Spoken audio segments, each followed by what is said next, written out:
Rudder 5 starboard. Rudder 5 starboard, Captain. Okay. Midship.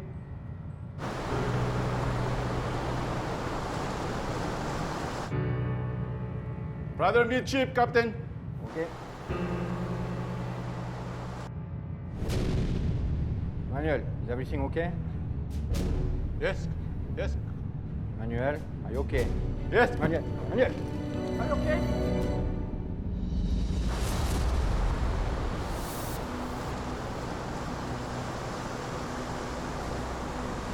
Hindi lahat na nag-a-abroad ay sinuswerte. Minsan, meron ding mga minamalas. May mga karanasang pang pang-aabuso, pisikal, sexual, pagmamaltrato o kuminsan, nauuwi pa nga sa kamatayan. Kabilang nito ang mga kwentong OFW na matutunghayan nyo ngayong hapon.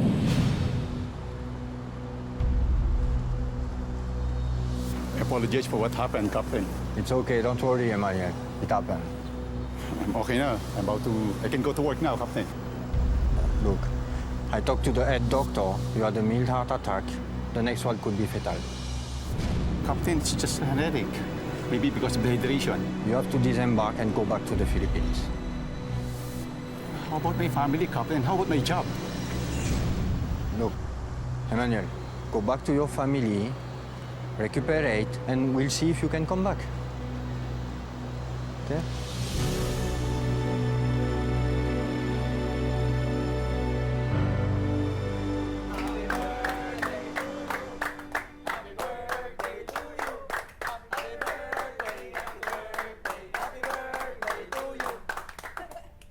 Anong wish mo? Bro, nangingi ka ng kapalit sapatos mo. Pwede. Kaso kasi, ito pa yung unang bigay sa akin ni Papa nung huli siya nagbakasyon. Gusto ko nga sana bilhin yung kay Idol Lebron. Ang ganda nun eh. Oh. Kaso hindi ko pa nakakausap si Papa. Oy, ano nga? Anong wish mo? Oh, pikit ka muna. Sige, Ma. Sana nandito si Papa.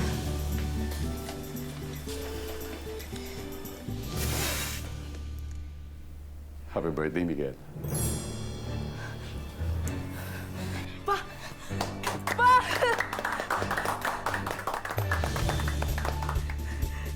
Teka, may pasalubong ako sa'yo. Paborito mo to, alam ko eh.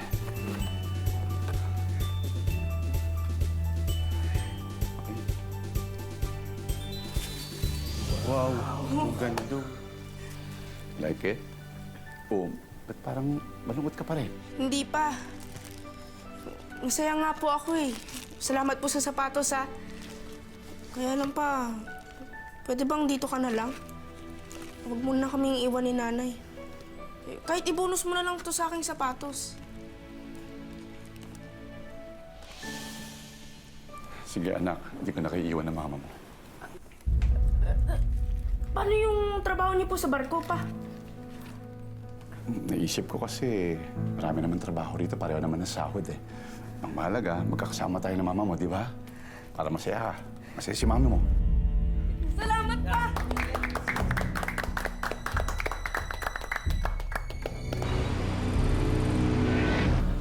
Mahal, meron sana akong gusto ibigay sa'yo.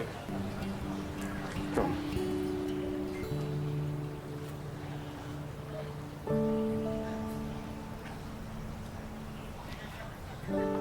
Ito yung matagal ko nang gustong bilhin.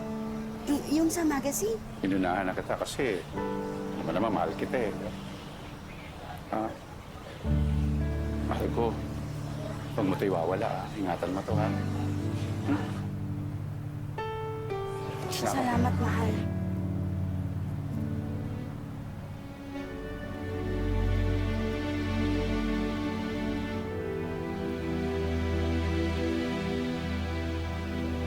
Ingat ka. Teka, tali mo. Tali sa sapatos mo. Ayusin natin yan. Pa, Salamat po pala dito, ah. Oo naman, no? Lahat to, anak. Basta para sa bunso ko. Pa? Bunso, ano pong ibig sabihin niyo? Hindi, ang ibig sabihin, anak. Sabi ko nga, pag titira ka, dapat huwag kang manggigigil sa bola. Dapat relax lang. Dito dapat nanggagaling yung puwersa. Tapos, relax na yung bato ng bola. Parang ganun lang ba, di ba? Pa, okay ka lang? Pa? Pa! Pa! Pa! Please, huwag mo ko iwan, pa! Papa, please, huwag ko susuko. Please, huwag mo ko iwan. Nurse, huwag niyo mamamayaan si Papa.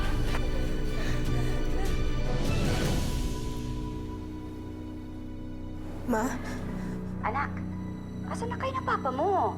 Maluluto na yung kalyos. Ma, si Papa. Bakit? Anong problema? Nasaan ang papa mo? Patay na si Papa.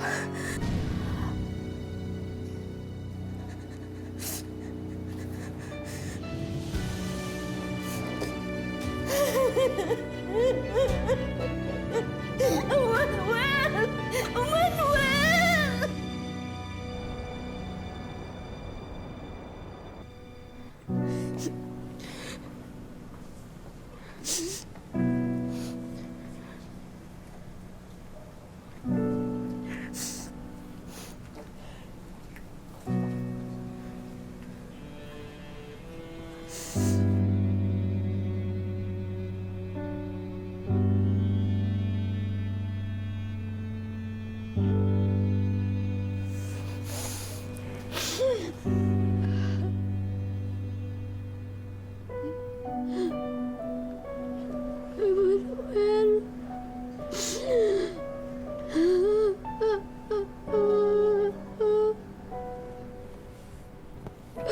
Asawa ko! Emmanuel, asawa ko! Emmanuel! Hindi ka wala nagparamdam. Uuwi na. Iniwan mo kami ng mga anak mo. Bakit? Ngayon makikita ka na namin. Wala ka ng buhay. Bakit? Emmanuel! Asawa ko! Asawa ko! Asawa ko yan! Ma, sino siya? Bakit asawa yung tawag niya kay Papa? Lumabas ka muna. Lumabas ka.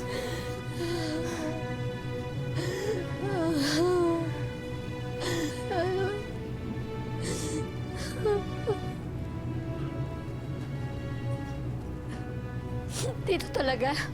Sa pipitsuging punerarya mo inilibing, ha? Ibinuro lang asawa ko? Mahiya ka naman. Nakinabang ka rin sa pera ni Emmanuel, di ba?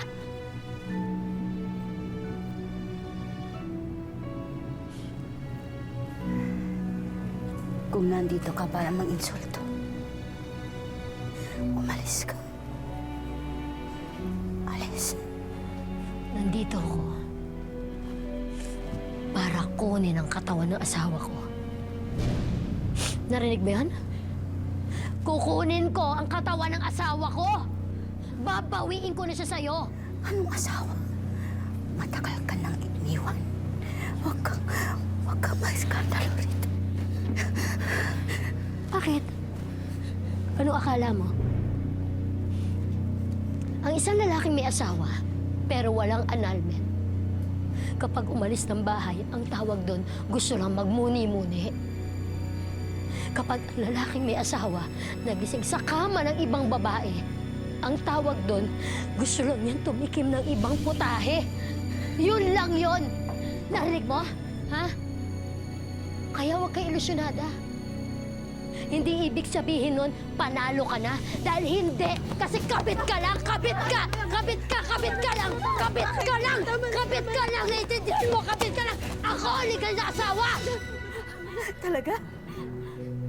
Kaya pala, sa akin umuwi nung huling baba niya ng barko. Ano? Sino nanalo? Sa mata ng Diyos, sa batas, ako ang legal na asawa. Alam mo ibig sabihin nun? Ha?